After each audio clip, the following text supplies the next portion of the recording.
Is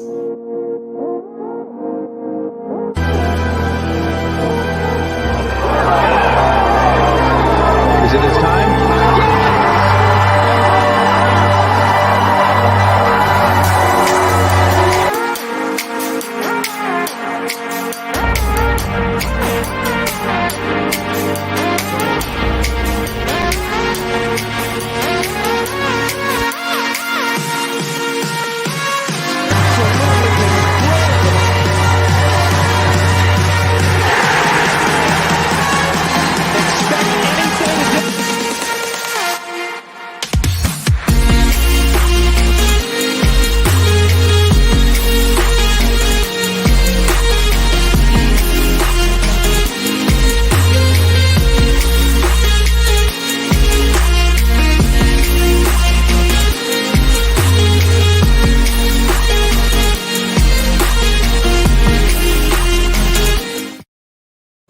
And welcome to Off the Tee. My name is Chris Exusion. You can find me at Chris E. Baum on Twitter and also on OTT Bets on Twitter as well.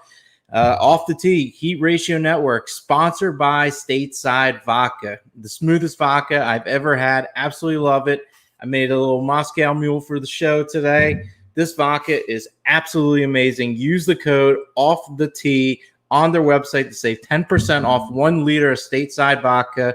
Websites below, store.statesidevodka.com. You can pick it up there, or you can have it delivered to you based on the state that you're at. So be sure to check it out. Try it. It's amazing. You get a little discount for using my code, and it goes a long ways, and I appreciate it. Thank you, guys. And here we are after the U.S. Open over here. We got my man Adam checking. Good evening, and good evening to you as well. I'm excited. Sorry about starting off a little late, but you know what? I saw some matchup plays that I really do like for this week, and I had to take another look at them real quick just to make sure everything was good. And I got a good amount of matchups this week I think we could take advantage of, so I'm very excited about that. So the U.S. Open, we were so close. We had Bryson DeChambeau, Rory McIlroy. They were two horses that were favorites pretty much going into Sunday for the most part. And it fell apart, unfortunately. Bryson DeChambeau was pretty much leading almost through 9 at this point, and it just pretty much he went crazy and fell off. I couldn't believe it. He was pretty much the favorite midway through. And, Rory was solid. Putts weren't falling, but they were getting close. He wasn't that great off the tee per se. He was spraying it all over. The distance was there, but unfortunately the accuracy wasn't there, and that was the main problem. So his ball striking was good. The putting was solid, but they weren't going in, but they were getting close. So we were right. I was right about Rory. My favorite matchup I talked about on Fox Sports, The Gambler. Pretty much JT going up against Rory. I felt like that was my favorite play. I absolutely loved it. JT actually played pretty well, much better than I thought he was going to play, but Rory was just that much better, and I knew he was going to be good for his competition. He was close to winning as well, but you can't take anything away from Jon Rahm, and Adam's right. He looked great. He absolutely did. Beginning of the tournament, he was making a lot of tough putts, and they were for pars, and that's what you have to do at the U.S. Open, make those par putts. And when it comes down to it, he just was playing so well with his irons. He was able to get out of a lot of trouble, and he made those huge putts at the end that pretty much propelled him to that win. He was the favorite of the tournament. I just couldn't take him there. I wrote an article about him on the Philly Influencer, the revenge tour of Rahm, and the redemption tour, if you will. And this was a tournament he was looking to do really well, and plays real well here. Has a lot. This course means a lot to him. And after that whole debacle with the Memorial and everything, this was a very important for him to win. And he had to battle through because there was some good competition. The leaderboard, Louis was outstanding as always at majors. He got another second place. Harris English, who I want to talk about later, was third. He was -3. I think he's a guy that's trending in the right direction. That's somebody that we have to look at a DFS standpoint and even a betting aspect as well. Brooks Koepka, we knew he was going to come out and play. Brandon Grace was solid. Paul Casey had a nice little run.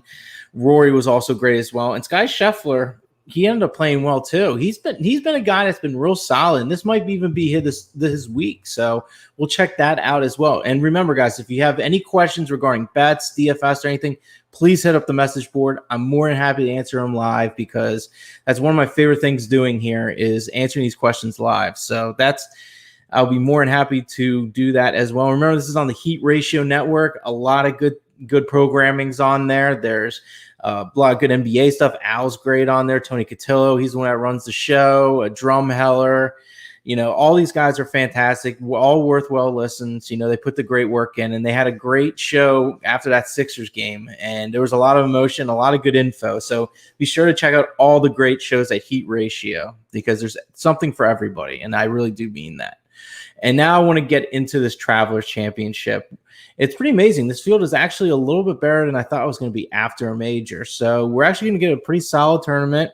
And pretty much about the tournament here, the course itself, a smaller course. It's at TPC River High Winds, 6,841 yards, par 70, bent/Poana blended green. So you get that mix on the East Coast.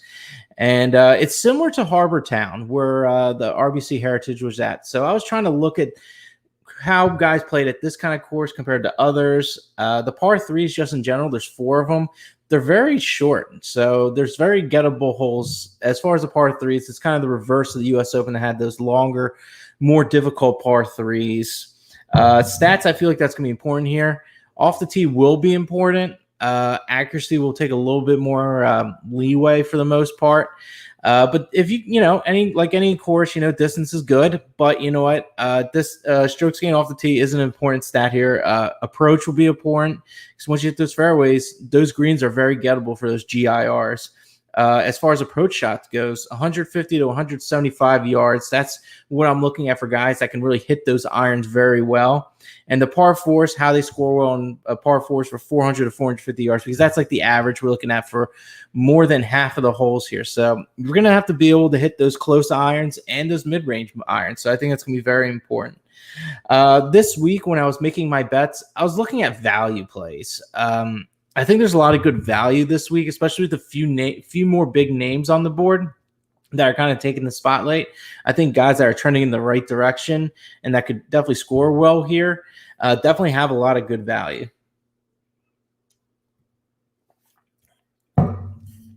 So without further ado, let's get into the bets, guys. If you have any questions, remember, hit me up on the message board. More than happy to answer those questions. So I'm going to get into it. The lottery ticket, of course, you put a little sprinkle on these bets. They usually cover the rest of your field and then some. It's the leader after first round. I got 4 guys I really like here. Siwoo Kim, 66 to 1, Sam Burns, 66 to 1, and Keegan Bradley, 60 to 1. This is that sweet range where we can hit that first round leader. I've hit a few of those in this range between the 60s and 80s, so they are here for the taking, and these guys absolutely flushed it in the first round. And I want to get into Siwoo Kim. There's been a lot of talk on Twitter. I know PGA Tout was talking about him, and he really rates well at Pete Dye courses, and he's a guy that really doesn't give a shit. He doesn't care where he's playing. He's a guy that rises and fires, a guy that I can really dig here. He's a great first round player. On Pete Dye courses, he's ranked 6 strokes gained tee to green in the field for first round play, and he has 15 first rounds for his data. So there's a lot of first round data for this guy. There's more than that's more than anyone in the top 30 in the field for this first round Pete Dye course. So what I'm getting at is he rates really well here, and he also has a lot of data to back it up. And I think that is very important. And his off the tee and ball striking have been excellent his last 2 tournaments at the U.S. Open and the Memorial, which are very difficult. So I think he's a guy that's going to be trending in the right direction. I think he's going to keep some good momentum, and I think he's going to come out firing this first round. And at 66 to 1, I absolutely love it. Sam Burns, 66 to 1. He's been great in the first rounds based on strokes gained total. Just in general, just throughout this year, he's been really good. He's also been a really good putter in first round. So he grades best based on that on first round play. So that putter does start to get hot early for Sam Burns for the most part. That usually kind of drips down later on down the tournament. But first rounds, he typically has really good putters. So I really like that about him. For Pete Dye courses in the first round, he's been excellent off the tee, which strokes gained off the tee is going to be important for this event. So he does really well at that. He's been in the positive in all first rounds except for one at the Players. So his off the tee game has been excellent with distance and accuracy, and that's going to get you on the right foot right away at this course, because if you hit these fairways, his iron play will be fantastic here. This isn't a big pressure tournament like the U.S. Open or one of the majors, so I think this fits into Sam Burns' wheelhouse. This is a guy that has shown promise. He was doing well at the Genesis, which was a little bigger tournament than this. Kind of fell off. He ended up winning a tournament this year. I believe it was the Valspar. He won a smaller tournament, kind of like this. So this is kind of his wheelhouse, this tournament. Adam, I'm going to just jump to a question right now. Adam has a question. He says, what do you think about Justin Rose, Bubba Watson, and Adam Scott? Well, first off, with Bubba Watson, he's a guy that you kind of have to like at this point. Let me look at what he's done recently here so I can get you some good up-to-date stats on him. 1 second. Let me get the Bubba real quick. He has great course history here. As a lot of people know, he's won this tournament 3 times, I believe. So this is something to really look at, you know. And right now I'm looking right off the bat with the U.S. Open, the Memorial, and the PGA Championship. Fantastic off the tee. So that's a good sign there as well. The last round at the U.S. Open, he kind of fell off, but that's okay. Besides that, the first and second round, he was fantastic. The Memorial was a little shaky, but before then, I mean, these are tough tournaments. The PGA Championship, the Memorial, these are very tough tournaments. The U.S. Open, which he actually did very well in. I think that's a good strong suit for more recent play. And before that, the Wells Fargo, Valspar, absolutely fantastic. Green all across the board with strokes gain category. So Bubba Watson will be popular for DFS, but I think he should be a play in some of your lineups. It depends what kind of tournament you're playing. But as far as the betting market goes, I don't think you can go wrong with him. Like with a top 20, I think he'll be solid there. If you're feeling froggy and you want to leave, I think a top 10 to get a little bit more value. But I believe, let me see what he is for top 20 real quick. You're probably going to have to lay a little juice. Let me see where we're at here. Let's see, top 20. You got Bubba Watson. Ooh, plus 175. Yeah, I absolutely love it. Plus 175, Bubba Watson. I'm more than happy to take that. Almost getting 2-1 on money on a guy that has had really good history on this course. Absolutely love it. Now I'm going to move on to Justin Rose now. So let's see what we got with Justin Rose. This is a guy I looked at for DFS. I like him a lot for DFS because I don't think he's going to be really highly owned that much. And he's pretty solid at this kind of course with the iron play. And, you know, he can make his fair share of birdies and everything. And let's see what we got here. Well, his putter's been pretty hot. So that's kind of, you know, I think people have talked about it before. He finally broke that hot putter on his first round of the U.S. Open. Didn't make the cut. I'm okay with him not making the cut. I'm looking at what he's done actually after missing the cut. If you want to know, the Arnold Palmer, he missed the cut. Then he got 7th at the Masters. He missed the cut at the Valspar, which is really bad. But then look, he got 8th at the PGA Championship. So look at here. So U.S. Open, missing the cut here. It seems like he really bounces back really well. This makes me feel better about him on the DFS level. Justin Rose, I think is definitely worth a play. I think he could definitely run up a score here, and I think this fits his game very nicely. As far as Adam Scott goes, I liked him last week. Unfortunately, he wasn't amazing for me. He made the cut, and then he ended up getting 35th. I had him for a top 20 for plus 275. Ended up not being that great, so that was kind of an issue there. His putter was good. His short game was good. But you know what? Short game's not going to really matter here for the most part. I'll be honest with you. I would kind of fade Adam Scott this week. I'm looking at it right now. His approach game's been really bad of late. He's had 1, 2, 3, 4, 5, 6, 7, 8, 9, 10, 11 out of 14 rounds. He's been in the negative. And as far as off the tee, he's been... Let's see, 1, 2, 3, 4, 5, 6 minus rounds out of, say, 6 out of 12. So he's been 50-50 with the driver as well. The things he's been good at, putting, which, you know, we'll see what happens with that. That can always change. But his short game's been good. But I don't think that's going to really matter. So I'm actually going to fade Adam Scott this week. I'm glad you brought that up because I was looking at him DFS wise, and I felt that he would be a decent enough play. But now I'm going to take him out of my lineup. So thank you, Adam, for bringing him up because I'm not for that at all. My man Mitch is checking. Phil Mickelson for first round leader seems intriguing. Thoughts? Yeah, it does seem intriguing. I mean, strokes gained off the tee has been important at this course, and let's see what Phil's been doing here for the most part, especially with his irons. I think that's the most important thing. Let's see what he's done with his ball striking numbers. Ball striking numbers have been okay. Off the tee has been solid. He got a 60. He made the cut and then didn't really do much, missing a cut. Yeah, I'm looking right now.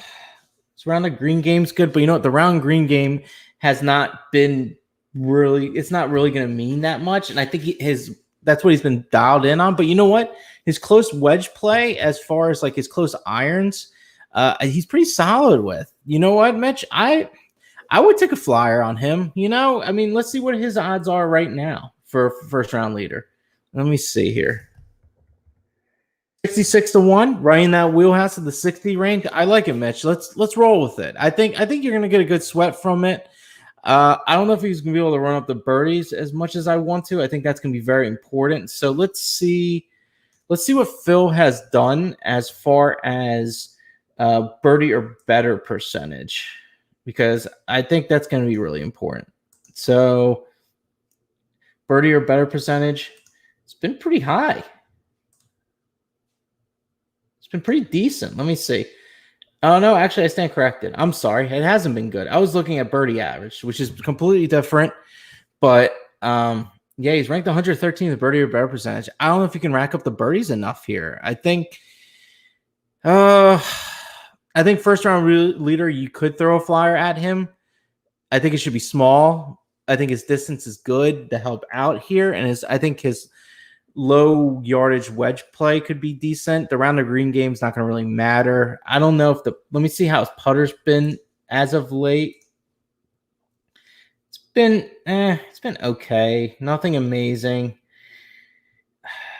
You know what?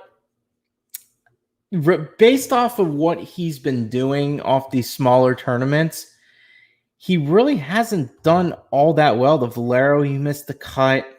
The Wells Fargo, he got 69th, and Charles Schwab, he missed the cut.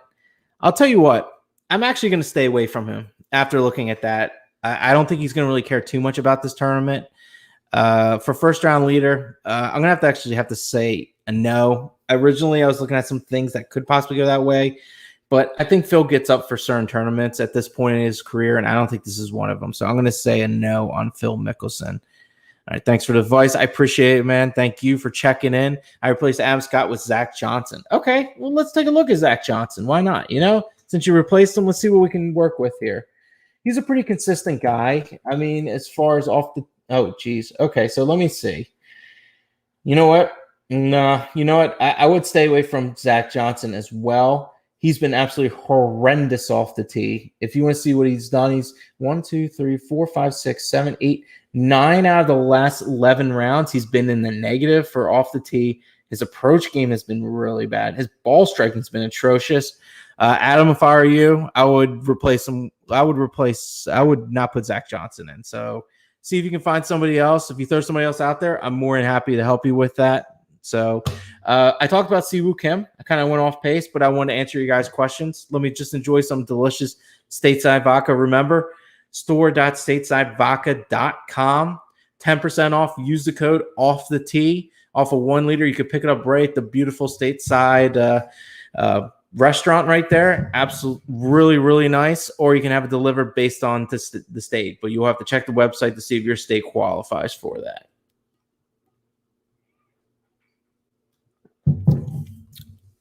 I talked about Sam Burns. I like him at 66-1. And then finally, Keegan Bradley. Talk about a guy that I cashed in with a first rounder before. He's in that sweet spot, 60-1.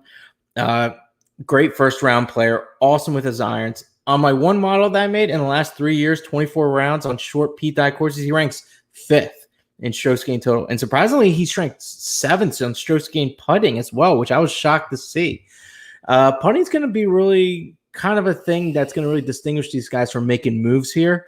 And I believe him being 7th in strokes gained putting on these short Pete Dye courses, he has a really good familiarity with the kind of green. So I really like Keegan here to get off hot. So yeah, Keegan Bradley, 60-1. I absolutely love it. Top 20. I got 3 guys I like. You're going to see I'm going to get into a little of a theme here, if you will. Sam Burns plus 275. He ranks first in birdie or better percentage. At the Travelers, the last 3 years, he's been the positive in every round in strokes gained off the tee and strokes gained ball striking. That's extremely important for this course. And while his highest rank has been 24th in these tournaments, that doesn't bother me that much. He's become a better golfer. He's gotten that win under his belt. He's getting a little more swag with his play. I think this is a good course for him to do really well. He's coming off a major that's been really difficult. I don't know if he's ready for that kind of big major, big tournament feel. I don't get that kind of vibe from this tournament over in Connecticut with the Travelers. A shorter course, I think he can take advantage of it with his off the tee game. And he's a better player than those last events, especially with that win. So I really like him. You're getting almost 3-1 on Sam Burns. You can also remember, guys, shop around for numbers with all your books because you can get a better number than this. I know I've talked with Mitch before. He's gotten great numbers, way above the numbers I've gotten before. So always shop. I know when I hit Keegan Bradley for like 60-some to 1, I think he hit it for like 90 to 1 or something crazy. So shop around, guys. My number might not be the best number in your area. So make sure you do that because there's competitions with these books. So make sure you do that. Brendan Steele, 4-1. He's been a great putter the last 3 years at this tournament. While I don't stress putting that much often when I pick these guys, I feel like it is important for this kind of tournament because this course is more gettable than others. And I think putting is going to be the thing that separates everybody from this course for the most part. His tee to green numbers have also been really good as well. That doesn't even include his putting. That strokes gained tee to green is all the stats besides putting. So not only has he been good with putting, but he's also been good with the other stats as well. His strokes gained off the tee numbers have been pretty good since the Memorial, along with his approach numbers. So he's been showing good recent form off the tee with the approach numbers. So this is what I'm looking at. And Brendan Steele, 4-1, absolute great value. I will take that there. I love this guy here, Cameron Tringali. He ranks 6th in par 4s of 400 to 450 yards, 25th in the field in birdie or better percentage. His wedge shots will be important here. Let me repeat that again. Wedge shots will be important here. Guys are going to have really close approach shots based on these courses not being that long. I appreciate, guys, if you can retweet this video. Guys can come on in, listen, ask questions. I'm here for the people. Always been, always will. I put all this work in for you guys so you guys don't have to. So I appreciate you guys liking, retweeting, spreading the word. I absolutely love it. So keep it going. So anyway, wedge shots will be important here. And he's been an excellent 75 to 100 yards in his last 8 events. I think that's kind of a sweet spot here. If you're really good and long off the tee, I think this will be a good spot for him here as well. I wanted to get into top 10. Harris English, 5-1. This is a guy that's been trending in the right direction. He's been a guy early in the season and last season where he was like outstanding in like every category, contending every week. And then he fell off for the longest time. But now he's making that ascendance back to being great again. I really do feel that way. He's been positive in strokes gained categories in his last 8 rounds he's played in. Starting to turn it around. Great value here at top 10. He did me a lot at the U.S. Open. He finished 3rd there. Outrageous. Very difficult course. He's had a 3rd. That was at the U.S. Open. The 14th and a 13th in his last 5 events. So a field that isn't as stacked, but still has some good players. top 10. I think he's going to definitely contend here. I'm personally not going to take him to win, but I feel like he can definitely contend. I like him 5-1. Sam Burns 6-1. This is a guy that I feel like can make real big noise this week. I'm all over the Sam Burns train this week. This is my guy this week. You never hear me say Sam Burns my guy, so this is new and exciting territory for me. But a lot of things are trending my direction for Sam Burns.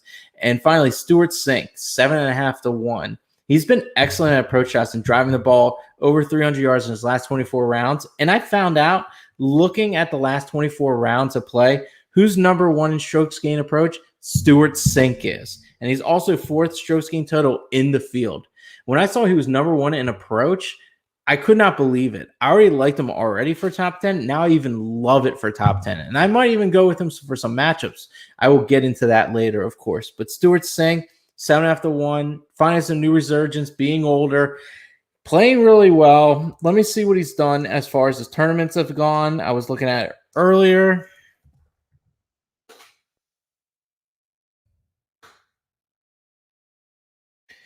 The pro shots have been great. Ball striking's been great. His round green game's been so-so. His round green game hasn't been good, but I don't care about that.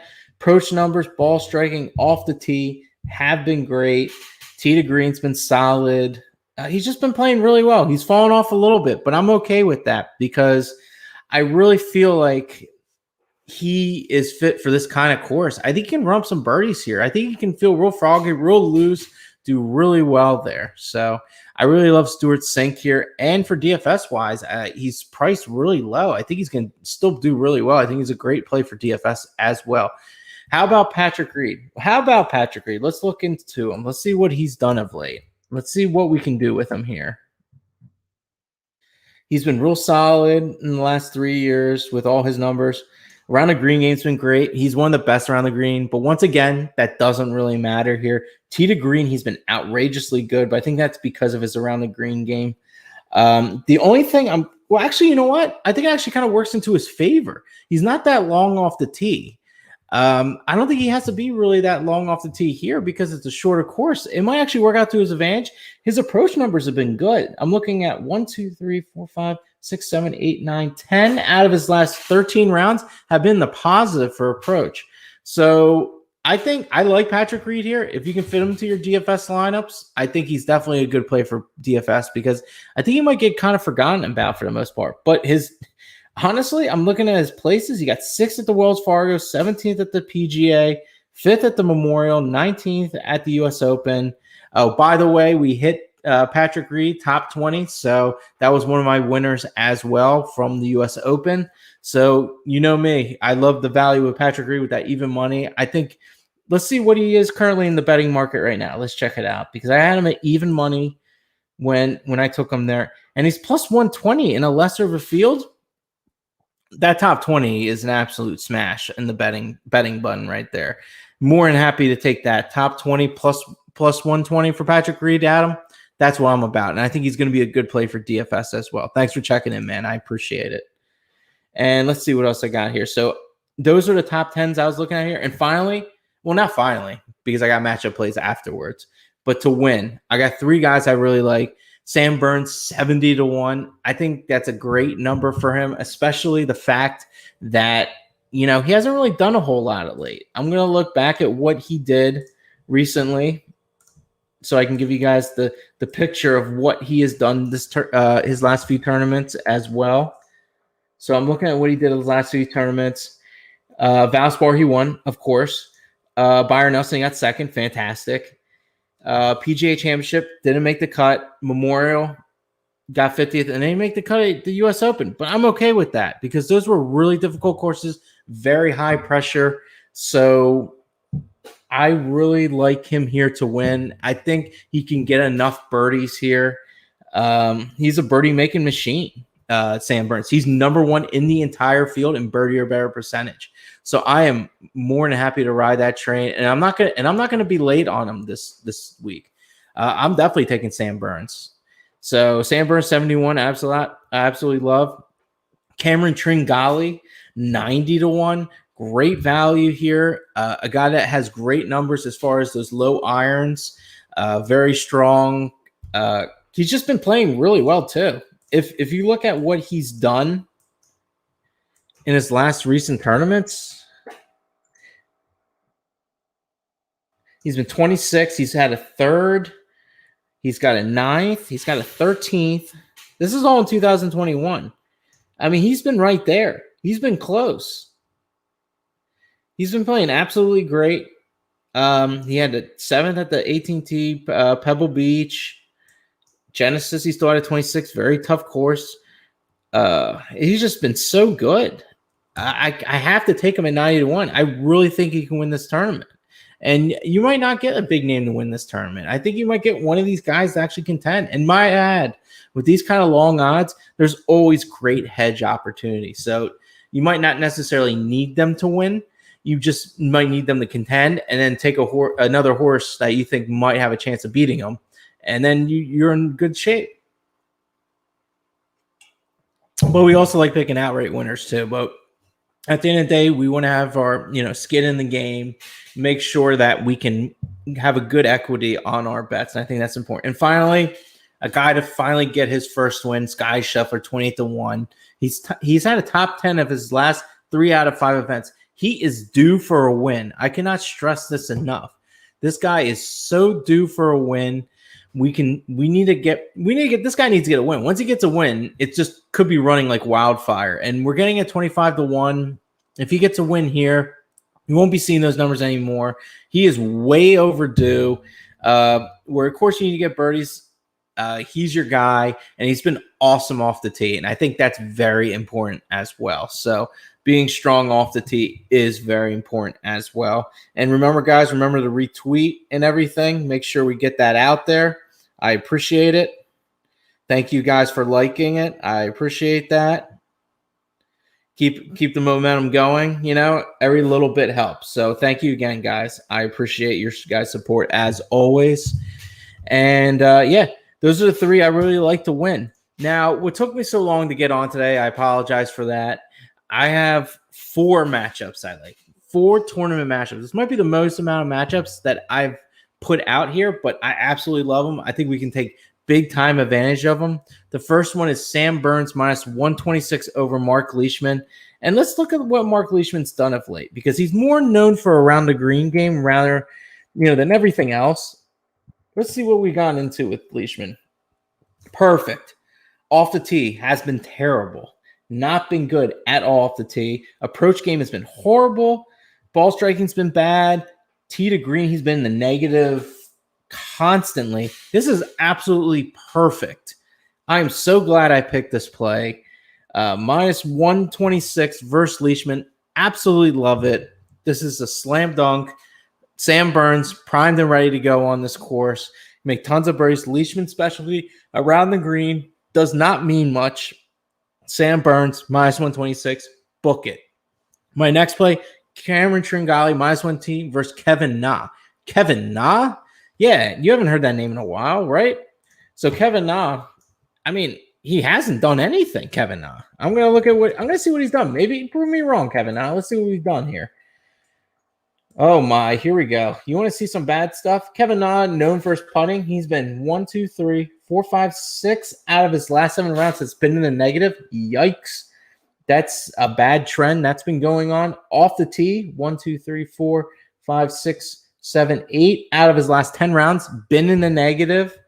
And his ball striking numbers have been atrocious. Strokes gained total, if you want to look at 1, 2, 3, 4, 5, 6 out of his last 8 rounds, have been in the negative. Kevin Na is not playing good golf. He is just not. And if I want to just look at his birdie or better percentage, because I feel like this guy doesn't make much birdies. The way he's playing right now, it can't be good. Let's see what Kevin Na has been doing with his birdie numbers. Yeah, he's been in the negatives. But for a birdie average, he's ranked 85th. Not good. He's just not trending in the right direction here. I absolutely love this player right here, Cameron Tringale. I think he's going to contend this week. Let me get out of there real quick. I think he's going to contend this week, and I think at that number right there, you're only laying minus 118 with Cameron Tringale. I absolutely love it. Keegan Bradley, minus 128 versus Brendan Todd. I think Keegan Bradley's going to actually rip this course apart, going to have a chance to possibly win it. I didn't take him to win. I like him for first round to get real hot. I don't know if Brendan Todd's going to make this cut. Let's see what Brendan Todd's been doing. Let's check that out real quick, because I think Keegan Bradley, this is the best matchup I saw for him. Let's see what Brendan Todd, usually a pretty good putter. That's pretty much what he's known for. Yeah, great putter. The putter's been great. That has been known. So that could be a little concerning for me, for being a place where you're going to have to need to putt real well, more than other courses, to really separate yourself. Man, that Stateside is fantastic. All right. So I'm looking here. His approach numbers, 1, 2, 3, 4, 5. 6 out of his last 10 have been in the negative on the approach. The ball striking numbers haven't been all that great. His around the green game has been good, but I don't really care about that. I think it's kind of irrelevant. All right, this is important here. We're looking at Brendan Todd here. Tee to green. This is without putting. This is, putting away his best stat. So tee to green, he has been 1, 2, 3, 4, 5, 6, 7, 8 out of 9 out of his last 13 rounds have been in a negative tee to green. This is without his putter. He has been atrocious, and I think we can attack that, and I absolutely love that here. Keegan Bradley minus 128. I'm more than happy to lay 128. For a guy that's been playing, just trending up in the right direction, minus 128 versus Brendan Todd, I absolutely love it. And finally, Stewart Cink, minus 108 versus Jason Day. Let's look at what Jason Day's done. I already talked about Stewart Cink earlier. I think he has the distance here, and I think he could have a really good showing here. Let's see what Jason Day's done of late. Let's see. Let me see. Okay, around the green game, we all know Jason Day is great with. That's been great. Doesn't even matter. Don't even worry about that. So let's see what we got. Has been okay, a little above average. His approach game has not been good. 1, 2, 3, 4, 5, 6, 7. 7 out of his last 12 has been in the negative. The ball striking along with that, with off the tee. So ball striking is including off the tee and approach, if you don't know. Then if we're looking at the mix between both of them, 1, 2, 3, 4, 5, 6, 7 out of his last 12 have been in the negative. So more than half has been a negative in ball striking. I think that's really important. I don't really see a good outing from him. I know his tee to green has been good because of his around the green game, but this isn't a course that fits him that well. His strength is around the green, and that's the least important stat for this tournament. So taking that out, he has not been that great. He's been okay on the tee, been bad on approach. So that leads to bad ball striking numbers. And you got to be good at approach on this course, because if you aren't getting those good GIRs, you're going to have issues here. So these 4 matchups, I absolutely love. You guys got to bet these. This is the way to go. Sam Burns minus 126 versus Leishman. Cameron Tringale minus 118 versus Kevin Na. Keegan Bradley minus 128 versus Brendan Todd. And Stewart Cink minus 108 versus Jason Day. Those are my 4 last matchup plays. Absolutely love them. I'm going to put a little bit more on tonight because that's how much I really like them. But I want to thank you guys again for listening to Off the Tee. I don't know if I'm going to have any pop-up tee episodes this week. Maybe Saturday night. I'm going to be away for a little bit, but I will post some matchup plays because I feel like I'm getting a really good grasp with the matchup plays. Last week on rounds 3 and 4, I was 2-0. So that was a real good, solid showing right there. So you guys got to follow at OTT Bets and at Chris Ebom. I can't stress that enough on Twitter. I put my bets out for these live round matchup plays, and they have been cashing. So make sure you follow that so you do not miss out on these bets. And I want to thank you guys again. I want to thank Stateside Vodka for being the official vodka of Off the Tee. Use the code Off the Tee on their website, and it's streaming right below there.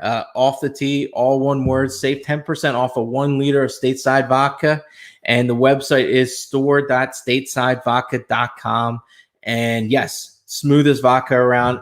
Absolutely love it. I would not promote an item that I do not love. This is my favorite vodka, hands down. This beats any other vodka, and it's pretty reasonably priced for a vodka as well. You won't be seeing some crazy $50-$60 worth for this bottle. Very reasonably priced, and you get the 10% on top of it. You have to try it and at least check out Stateside as well in Philadelphia, because it is absolutely gorgeous and they make great drinks and everything else. So thank you again, Stateside. Thank you guys for watching. And remember, let's go make that money, guys.